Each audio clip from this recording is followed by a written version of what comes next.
If you like this video, please give it a like and hit subscribe. Hit the notification bell not to miss more content coming soon.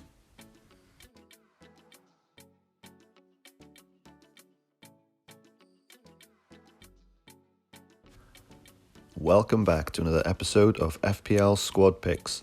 It's game week 26. We've got a big double game week ahead. But before then, let's take a little look at the smaller game week 25, the fixture headlines. We'll do some points review from my team. We'll look at some transfer options going forward. And then we'll have a team selection and captaincy to finish. So let's jump in. So the rundown of game week 25 fixtures began with Wolves v Leeds. It was a slow start for Leeds assets. A lot of us brought those players in for the double game week and they conceded an own goal. Meslier was very unlucky to concede that goal, but nothing in returns in terms of the attackers. The Southampton assets then, who also had the double game week, a lot of people brought Ings in, which saw him blank, but it was Minamino that got the goal, which ended up in a 1-1 draw, so no clean sheets for any defenders for Southampton as well.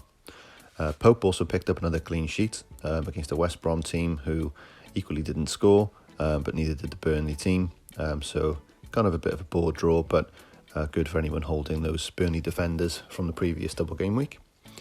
And then we've got a Liverpool loss to an Everton side that looked really good, especially with Dominic Calvert-Lewin on the bench. He did come off the bench to win a penalty for the team, which was a very questionable penalty. Kind of split decision on a lot of people, I think, but it wouldn't have made a difference. Still, they would have won that 1-0. Whether Liverpool may have come back with something, but obviously they weren't able to score at all. Salah, Mane, all blanking, and then obviously any defenders would also leak the goal, so there was no clean sheets to be had there. Fulham beating Sheffield United, again looking solid at the back, getting an attacking return. They seem to be scoring from various players across the team.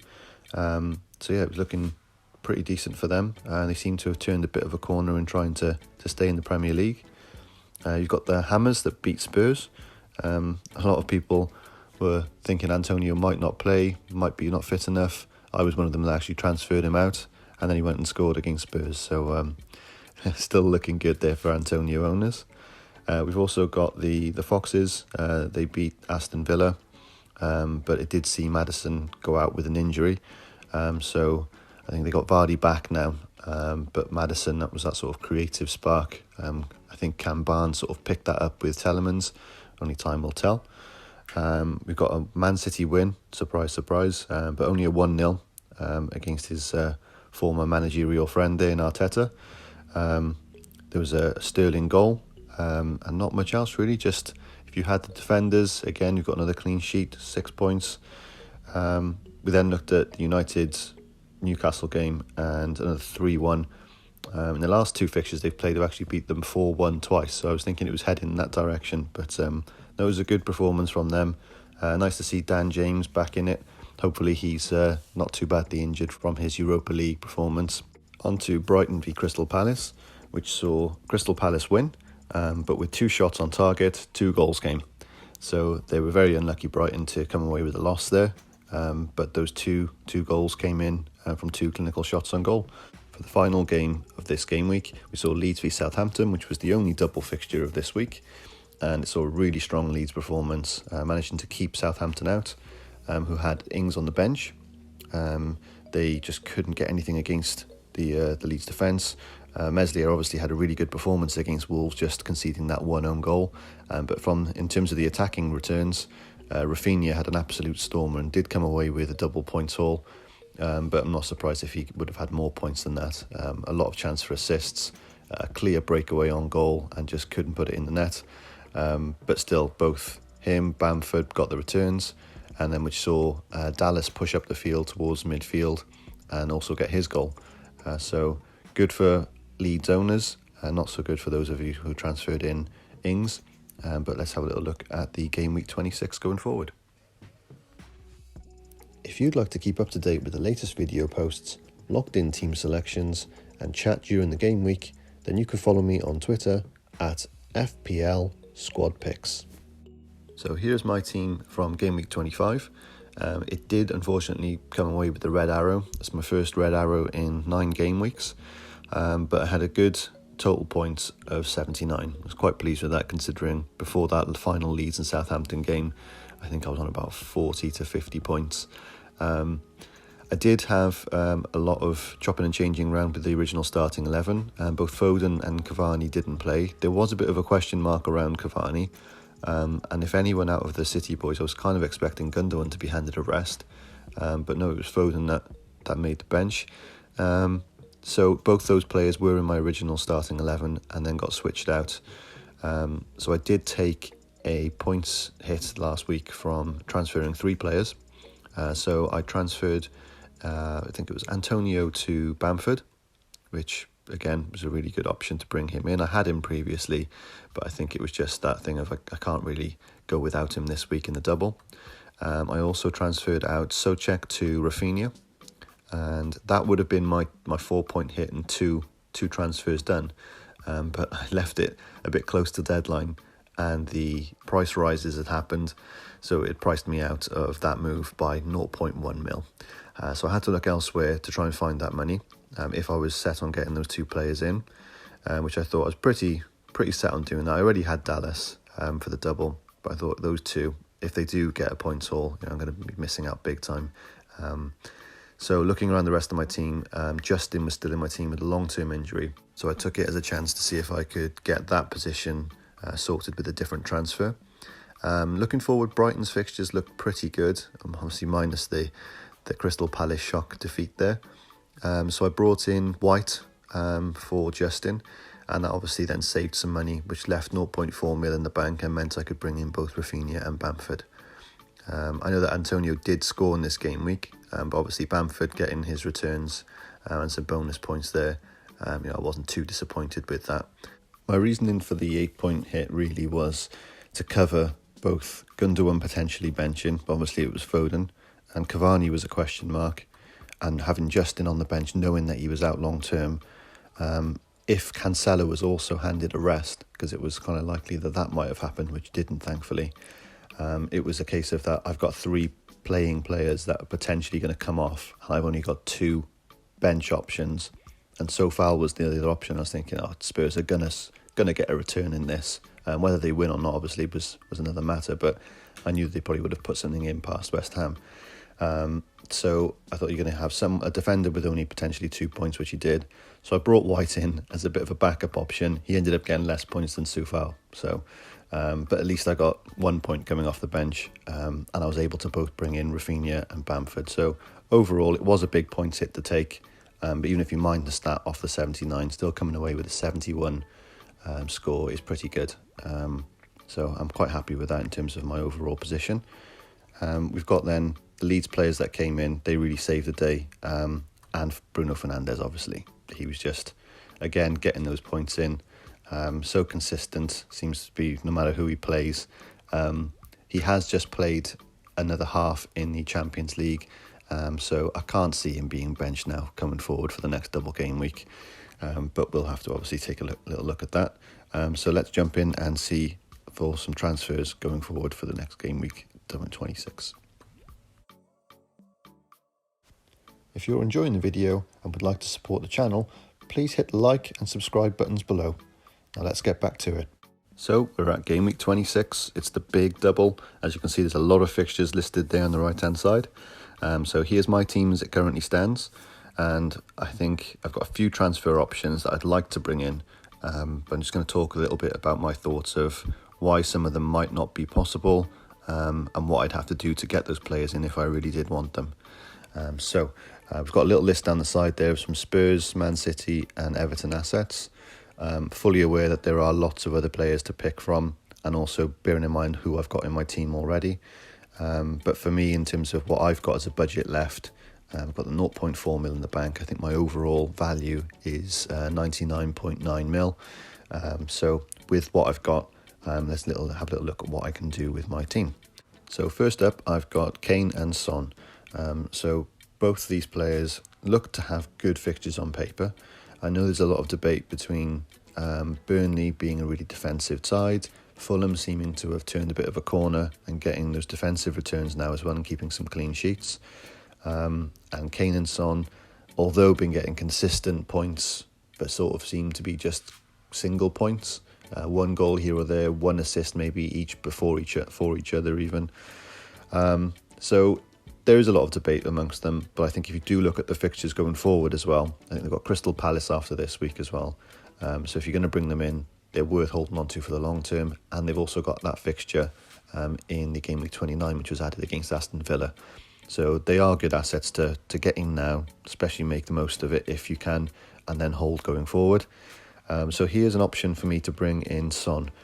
Now to do this, it would mean Rafinha would have to make way for Son.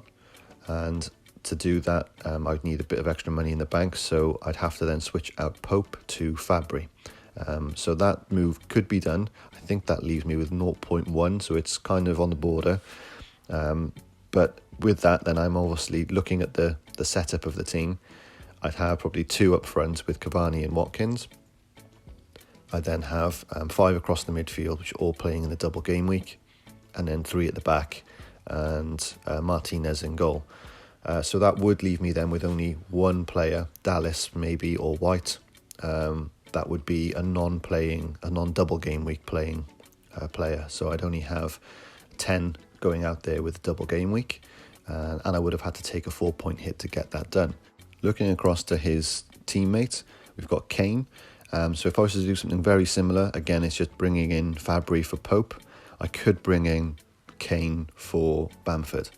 Now that leaves me with a 3 attacking front, 4 across the midfield that would play twice, and the same 3 and goalkeeper at defence. So that again would be a 4-point hit. I think that literally brings me to 0.0 mil. So if I was quite set on this, then I think I'd have to move quite quickly on it before deadline, because price rises are probably going to happen, or even price deductions on some of the players that I own. So this is a really nice sort of looking team in terms of the setup. You've got lots of double game week players. Again, it would be 10 going out there, and you would have that Spurs asset.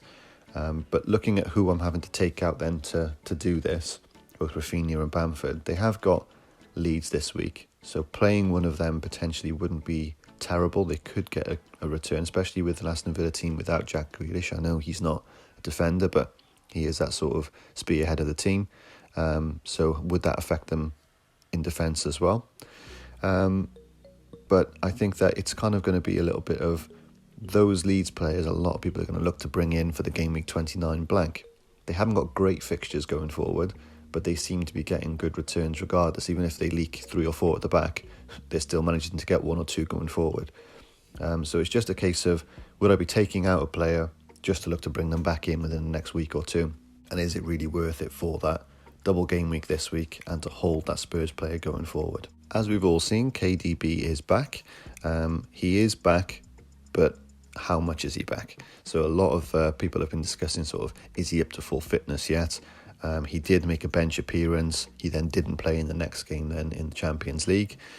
So it is a bit of doubt. But obviously he is someone that is being considered by a lot of people, especially those who haven't got triple City or have got the money to move around, or are looking to even change out Salah and Fernandes this week. So this is what would have to happen for me to bring him into my team. It would be a straight switch from Gundogan to De Bruyne. I could do it the other way around as well, and I could do Foden to De Bruyne, because I've already got the triple City. Again, Fabry there is in for Pope. That frees up a lot of money, even though he's not a playing goalkeeper. But I'd have to also make some other changes to get this in. And the easiest one for me really would be, I've got Trent Alexander-Arnold at the back taking up a lot of money. I could drop him down to someone like a Luke Shaw, who seems to be getting some good attacking returns. He's got a double game week. It's not the most ideal double game week. They have got Chelsea to start, but then they've got Crystal Palace as the second game. So even if you could get something from the Chelsea game, likelihood is they hopefully keep a clean sheet. And then he's also got that attacking potential. But there's other players to go for. I mean, there's even cheaper players to look at. You could look at more Brighton assets. You could look at other Leeds assets if you haven't already had a triple Leeds. But he's just someone that's sort of a decent price. And he's actually just 1 place beneath Trent Alexander-Arnold in the points at the moment. So there's a big price difference there to someone to be on the same points as Trent, even though he did have a bit of an injury mid-season. Also, I'd have to change Cavani. He'd have to then be switched out for the West Brom striker. So all of that would have to happen just to bring in Kevin De Bruyne. So as much as he is a really good really good player, and we know that on his day he can get assists, he's got penalties, he's a big threat just outside the box even, never mind inside the box. But at the moment, the way Gundogan is playing, and I know there'll be a lot of rotation risk between Foden and Gundogan, for the price point that they're at, and to have a Man City asset in your team, I just can't see it worth it for me personally, to take that many hits just to get in De Bruyne. I think it would be quite a silly move, because I'm just going to sort of counterbalance anything that you could potentially get. Watch this space now, he'll probably end up with a hat-trick. But that's the sort of setup for me. I mean, if you're looking at playing a free hit or a wild card, that's completely different, obviously. If you were looking to bring him in, then he's a great player to bring in. So on to the Everton assets. So I've got both Dominic Calvert-Lewin and Digne listed here. There is obviously other players that are performing very well at Everton at the moment. You've got Richarlison, just got a goal against Liverpool, and looked a really good goal threat, especially when he's playing with Calvert-Lewin, but he even got the goal on his own. So there's potential to go for others, like James Rodriguez, and even Sigurdsson. Even though he's having some bench appearances, he's doing quite well at the moment. As you can see here, this would be the easiest transfer for me. I've got Dominic Calvert-Lewin in for Cavani. He's 0.2 mil less. It's a straight swap. It's a free transfer, and that leaves me then with no points taken off. I still have 9 players going into this game week as a double. I'd have to then obviously play Bamford, Rafinha, and get those. Which one do you bench? To either have 2 up front or a 3 up front. So that looks like a good option. I think that's a sort of a really safe bet at the moment. So if I was feeling a bit not sure what to do, I think that'll be my go-to move. I would like to keep Cavani in, because it's technically taking out a double game week player for another double game week player. The options other than that would probably be, I'd like to take out maybe Bamford to do that move, because it's a single game week player. But at the moment, Cavani's injury is a bit of a doubt. They said it's a muscular injury. He did miss the Newcastle game, and after that he also missed the Europa League game. So I'm hoping by now he's had enough rest to get over that. Ollie didn't seem too sort of worried that it's a long-term injury. So hopefully it is just sort of a little tweak. And given that they're obviously trying to manage his minutes a little bit, they were just giving him a bit of a rest. And kind of hoping that he'd come in and play both fixtures now, because obviously it's going to be a difficult game against Chelsea, and they really need to keep the winning streak up to be able to get that sort of second position secured, because Leicester are right behind them in the table. In order for me to be able to keep Cavani and bring in Calvert-Lewin, this is another layout, another option that I could turn to. This one would mean a 4-point hit. So Dominic Calvert-Lewin has come in there for Bamford. So it's replacing a single game week player with a double game week player. But to do that move, I haven't quite got enough money. So Pope has been then reduced down to Sanchez. So it's not Fabry brought in this time. And he is another playing goalkeeper. And the setup that I like, a lot of people go for a really cheap second goalkeeper, even one that doesn't play. But like Fabry's 3.9 and Sanchez is 4.5. I think for that 0.6 mil, if you've got that just sat in your bank a lot of the time, I think sometimes having a good rotation, if you do have a little look forward through the fixtures and the game weeks, and you can see a good rotational balance, then I think it's quite good sometimes to have another option to bring on, even though that has caused me a few headaches sometimes with Martinez sat on my bench with a double points haul. But this option here is quite nice. I do like the layout of it. It would, again, depend on sort of late team news from Manchester United with regards to Cavani, because obviously that would be a bit of a shame then if I had to make this move, take a 4 points hit, and Cavani didn't even end up playing. But saying that, I've got then Rafinha sat on the bench. So that's not a bad person to come off the bench if Cavani didn't. He is only a single game week, but as we've explained, going against Aston Villa, you'd like to think that he might get something and could even get in amongst the bonus points, which could give him a decent points haul. So the setup for this would be a 3 up top, 4 in the midfield, and then Cancelo, Trent Alexander-Arnold, and potentially White or Dallas, with Martinez in goal. So this then would see 10 player double game week. So I think that's quite a good secure option there for me. Okay, so here comes the bit more risky plays now. So I did say that I've put in Dini as well. And here's another layout, very similar to the last one with Calvert-Lewin switched to Bamford. But I've also brought in Digne for Soufal. And I've still managed to keep Trent Alexander-Arnold with this setup. And the other moves that have been made is, aside from what I was just saying about bringing in Sanchez to have a rotational goalkeeper, to do this move, it would mean bringing in Fabry. And I've also made another change on top of that, which would mean, even though I've only just brought him in, I've got White, is to bring in another Leeds defender who's at 4 million. He is playing at the moment, but it's a big rotational risk with, I think if some starting 11 players come back to full fitness, he'd look to then be benched. So this would take quite a few transfers. It would take a points hit. There is an easier way to get to it. This other option then would mean obviously getting rid of Trent Alexander-Arnold. So I'll have a little look at that in a sec as well. But with this option, the only reason I'm sort of giving this as another alternative is that this then would give me 3 up front, 4 in the midfield, and also then 3 at the back that are playing double game weeks plus Martinez. So I'd have a full 11 double game week. So this, even though it's an easier route from Trent to Digne, I do think that this option here then would give me a full team of double game week players. So is that extra fixture that one player is going to play going to counterbalance taking off that extra 4 to 8? I think this would end up costing about sort of like 12 points, maybe even more. So it is something to consider. I don't really like taking that many points hit, and I have just taken an 8-point hit as well. So it's kind of going against what I'd like to do. So here's the other layout with taking Trent out for Digne.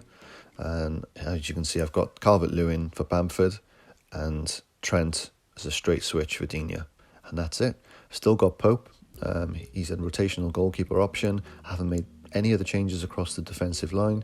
I'd still have only 10 double game week players, but it's only taken me a 4-point hit to get to this. And I've managed to bring in 2 Everton assets who are playing both West Brom and Southampton. Southampton have looked a bit shaky at the back at the moment. And even though West Brom are doing quite well, still have looked like they can concede goals. And if Everton were just able to come away with 2 goals against the Liverpool team, it just shows that they have attacking threat, regardless of obviously Liverpool's defensive issues at the moment. So that's another good option if I did want to take a points hit this week and get in those players. Going forward, I think next week they've got a bit of a tougher fixture, but obviously that would mean taking out Trent. I'm a bit unsure about doing it at the moment because this week they've got Sheffield United and then they've got Chelsea. Guaranteed, obviously, Chelsea is going to be a difficult game. They've tightened things up a lot at the moment at the back. And Sheffield United aren't a team that leak a lot of goals, regardless of their league position. But going forward, Liverpool have got some good fixtures. And would I really want to jeopardise those good fixtures for bringing in Digne, who's got a bit of a tougher fixture? And it doesn't play in the game week 29, so neither does Trent, so I'm not sort of building towards that either.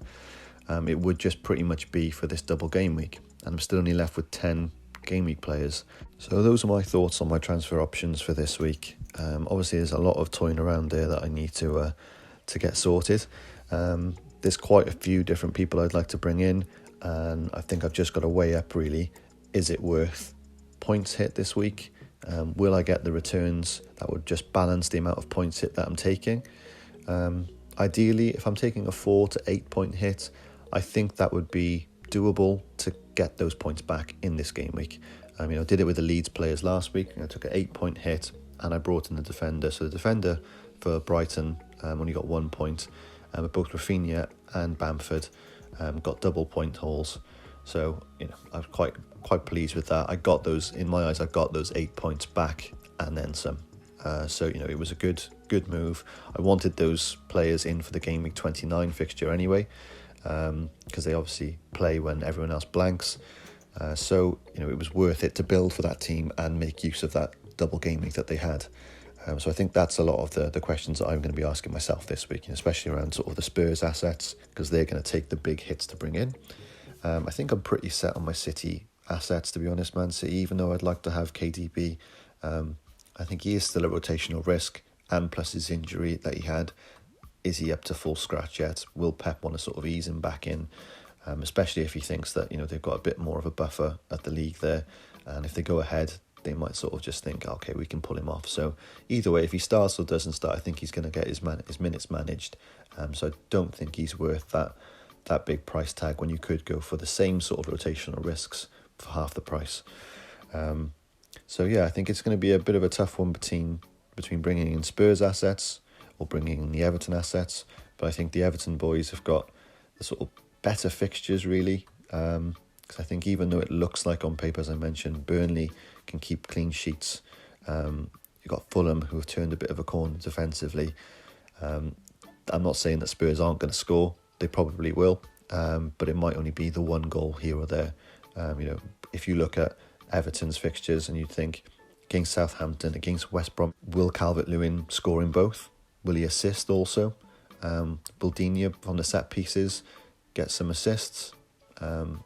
Probably. I would like to think that those can happen a lot easier than the Spurs assets getting their returns. So I think by giving their price tags and how much easier it is to bring them in, I think the 4, 8, 12 points that I'd be taking to get the Spurs boys in, I'm not going to benefit any more than bringing in the Everton players. So it's going to be a little bit of peering through my fingers when the Spurs fixtures are on, I think.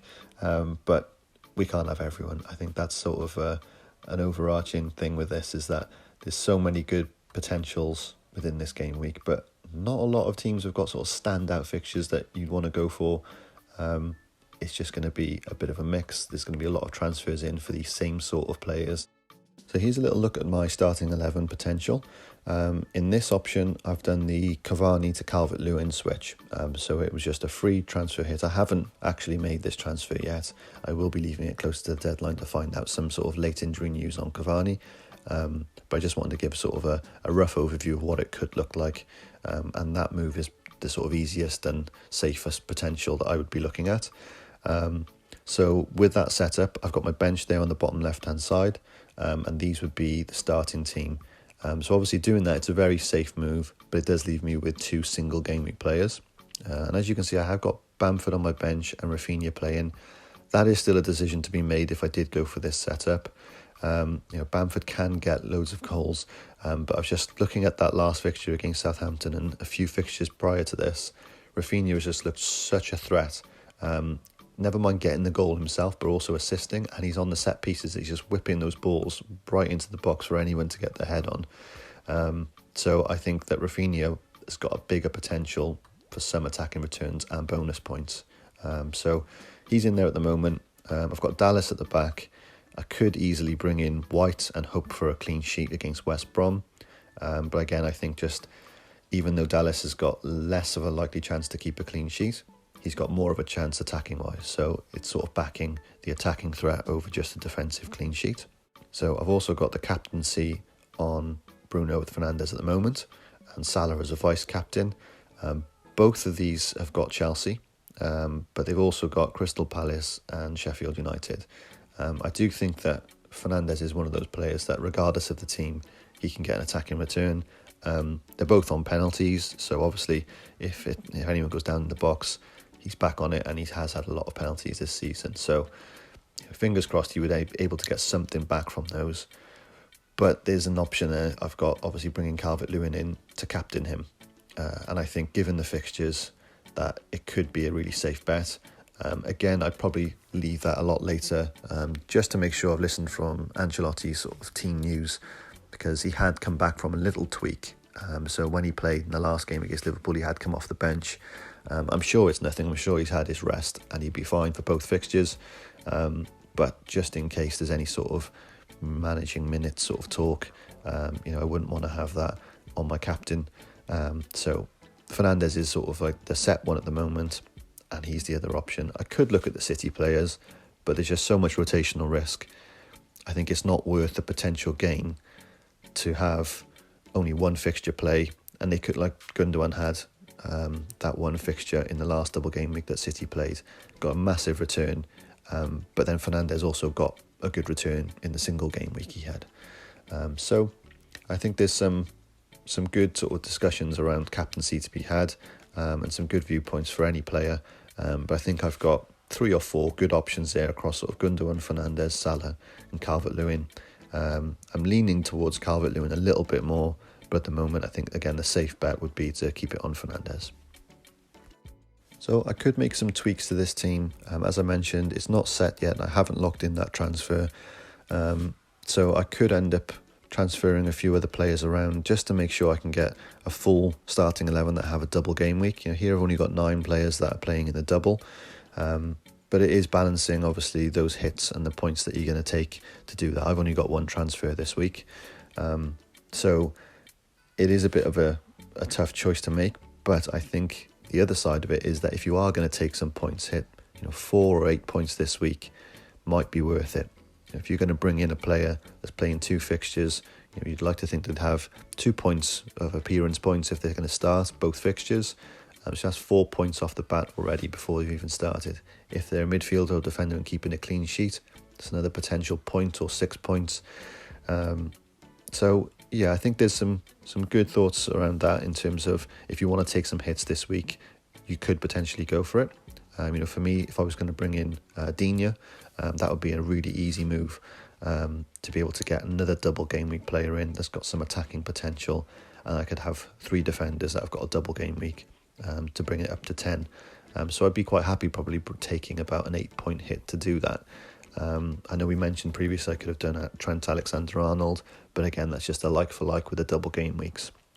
There is the option of chips this week as well. I know that a lot of people are going to be thinking about playing a bench boost, hitting a wild card or free hit. I've got a triple captain chip that I'm thinking of playing this week. But again, as I just mentioned, there's a bit of a uncertainty around who to captain this week. So I just think that having that uncertainty, is this really the week to be able to play a triple captain? I know that a lot of sort of people are going to be looking for that this week, and I think it's a good option to do it. I mean, you've got a lot of choice, certainly, because a lot of teams are playing twice. You wouldn't necessarily have that choice going forward. Man City have got a double game week next week as well, but the fixtures still aren't as great. So it's finding that sort of balance between fixtures and also then getting a decent return. I think Everton against Southampton and West Brom is a really good option. So if I did go for Calvert-Lewin and triple captained him, I don't think I'd be too disappointed in what the outcome was. So I have got my wildcard chip as well. I have considered hitting that button and going for a completely fresh team, getting a full starting 11. But looking at that and looking at who I'd like to bring in, there are some key players, like obviously I've mentioned, and I could bring in the Spurs assets, I could bring in the Everton assets easily, and it wouldn't cost me anything. But what I'd have to do to get all those players in that I'm looking at for this game week, I'd have to then get some non-playing, really cheap defenders, cheap goalkeeper. So my bench would pretty much be non-existent. They'd either be not playing or they'd be playing at the moment and potentially rotated out when other people come back from injury. Is that kind of... I know a lot of players do play like that, and they do have the bench with minimal money and spread it across the starting 11. But I think given the amount of fixtures, given the whole COVID at the moment with players going out, there's a lot of potential for rotation and risk of players being rested. So I think a bit of a playing bench, even if you haven't got a lot of money wrapped up there, is worth it at the moment. So I don't know if I quite wanted to do that. And I think it would take a lot of thought at the moment to wildcard in this week, ready for what's to come, and trying to navigate the next sort of fixtures that are coming up, especially with the 29 game week blank that's happening. You try and pull in a few players from those teams, and you're having to sacrifice some other positions for the next 3 weeks that you would have got better fixtures. So at the moment, I'm looking at holding the wild card, building towards that game week 29 with the current squad that I've got. And then even potentially saving that wild card for when I really need it. If I've got a lot of players out, I could then potentially use it when the fixtures change a little bit after game week 29 and we get sort of regular game weeks again from game week 30 onwards. Even looking at sort of potentially, you've got Chelsea players. There's no talk of them at the moment, but I know they've got some good fixtures coming up after that game week 29 period.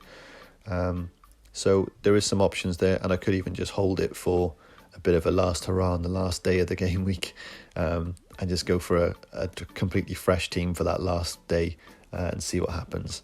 But I have got one eye on the game week 29 at the moment as it stands, and trying to work out a bit of a plan that wouldn't mean too many hits each week, to get to nigh on a starting 10, 9 maybe. Don't think I'm going to get to a full starting 11 unless I hit the wild card in that week.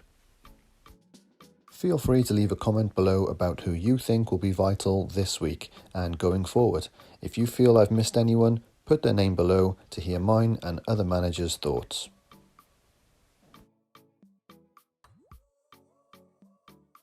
If you like this video, please give it a like and hit subscribe. Hit the notification bell not to miss more content coming soon.